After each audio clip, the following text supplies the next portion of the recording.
It is Wednesday. It's Wednesday morning, and it's time to clean the living room.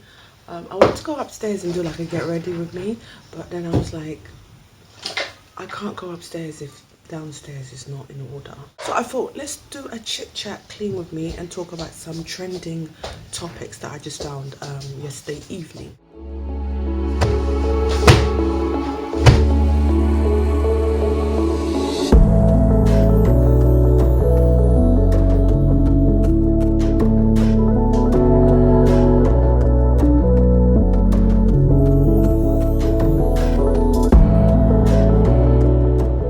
First topic I wanted to talk about was Marcas Rashford.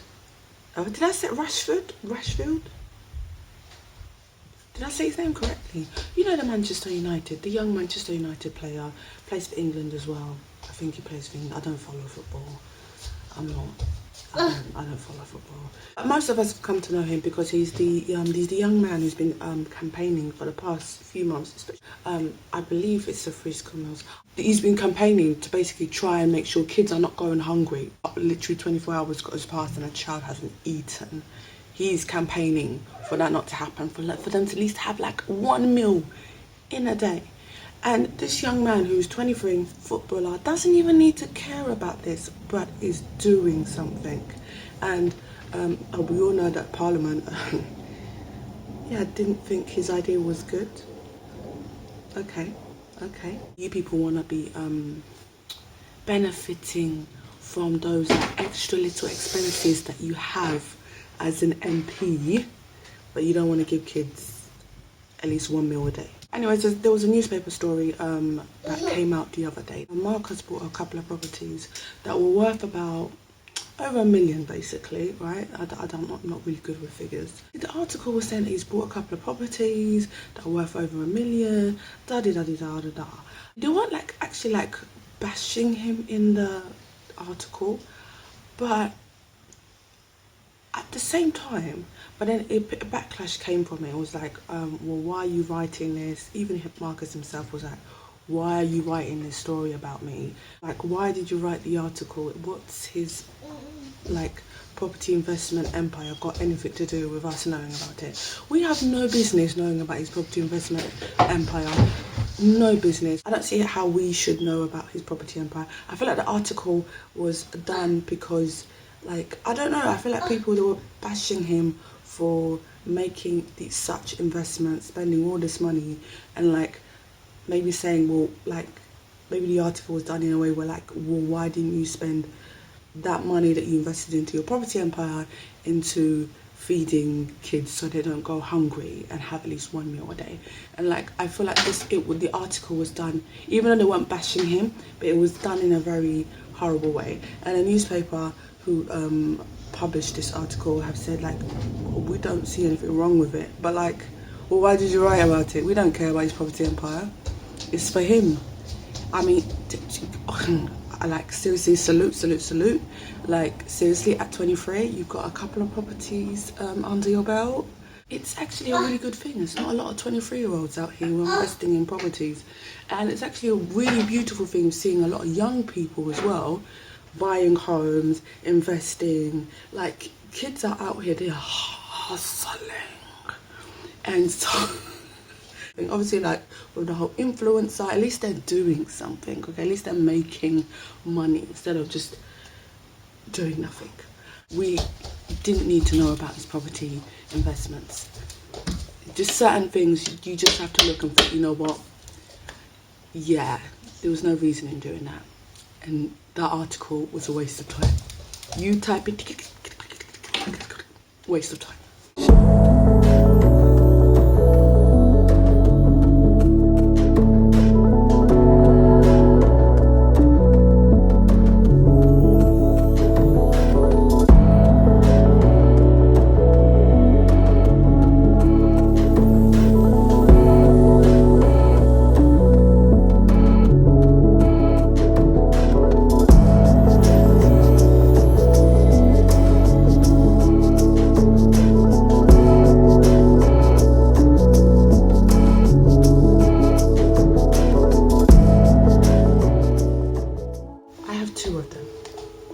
1, 2. Reason being is because I like it so much, right? Obviously one's for like using to clean and dust the floor. The other one's for cleaning, but I guess we're just gonna have the extra one of these. But I bought this one because I want to use it to clean the bathroom, because I recently decorated the bathroom. We had repairs done and stuff. This one I'm going to be using to like clean my tiles, because I've got brand new tiles in my bathroom. So I want to keep them clean for a very long time. So, and I've been looking for something to like clean my tiles with, and I saw someone else using like a dustpan brush, right? In her cleaning video, and I was like, oh my goodness. When I saw this in Poundland, I was like, yes, this will be perfect. So this is going to be cleaning my tiles, and yeah, in the bathroom. To be honest, I feel like it would just be cleaning the whole bathroom in general, and toilet downstairs. Yeah, I've got to put the clothes on the era. So the next story I saw yesterday, and I absolutely love this story, and it's about George Clooney. George Clooney's become one of those actors where like I want to see him in a lot of films. Oh, there's this film he did with Jennifer Lopez. Yeah, I really want to watch that one. Yeah, I just loved him. I watched him like a few months ago in this movie on Netflix as well. Everything's on Netflix. And I literally fell in love with that movie. And then I was like, I want to watch more of him. Not because like, oh, he's handsome and I want to drool all over him. No, it's because I just genuinely liked him in that movie. Yeah, and I liked him. So what I read about George Clooney yesterday was he was a few years ago, I think it was back in 2013. I believe before he married Amal. You know Amal, he's married to like a lawyer. Not any lawyer, this lawyer represents presidents. Yes, he married big. Back in 2013, prior to him getting married, he said he wasn't married, and he decided to give 14 of his friends 1 million each. 1 million in cash. Like you pull it in a bag and put 1 million in all 14 of the bags. I'm like, wow. 14 of his friends got 1 million each in cash. Cash. But the thing is, it's not even about the cash. It's about why he gave 14 of his friends 1 million each. And it's basically because he said, obviously during his career, there were times where he was broke, there was times where he didn't have a place to stay.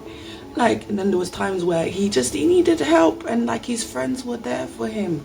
And he just wanted to repay it. He said he wasn't married, obviously he hadn't had kids at the time. Oh, this voice. He literally said if he got hit by a bus, all of his friends should be in his will. And that was his mentality. He was like, if I die, I want them to at least have got something from me. So he's not dead, he's happily married, very rich. Very rich. One of his companies he sold like a few years ago, or like 2 years ago, sold for 1 billion. Very rich. Doesn't need to act anymore, but we don't mind seeing new movies. It's very hard to find genuine friendship. Very, very hard. And as for me, I'm an introvert. Introvert, right? Introvert. You know, like someone like, you know, like you don't really like a lot of friends, like you don't have friends, or like you just, you know, you like being alone, basically. I'm one of those people. I think I got the word right. I'm one of those people. I enjoy my own company. I don't necessarily need a group of friends. Don't get it twisted. I can be very social. I'm a very social person. But I feel like there's an importance of finding a real friendship and helping your friend out when they are in a really horrible situation, and you were there for them, and that they can one day remember, you know what, they supported me, let me give back. And you don't necessarily have to, but like if a friend is supporting you, you also be there to support them. I love this story. Like if he just said to himself, if I was to die, I want them to like be okay. I want to give them something for them to know that, you know what, I appreciated you for helping me out in building this career. Because he said that he wouldn't be, I think that's what he said. He said he wouldn't have the career that he had if his friends didn't help him out. So yeah, I feel like that's a beautiful, beautiful thing. Don't let it be like a one-way thing where you just have someone else helps you but you don't help them when they need you. That's not, I hate people like that. When the other person doesn't help, when the other person is struggling. That's not friendship. It's not friendship. But yeah.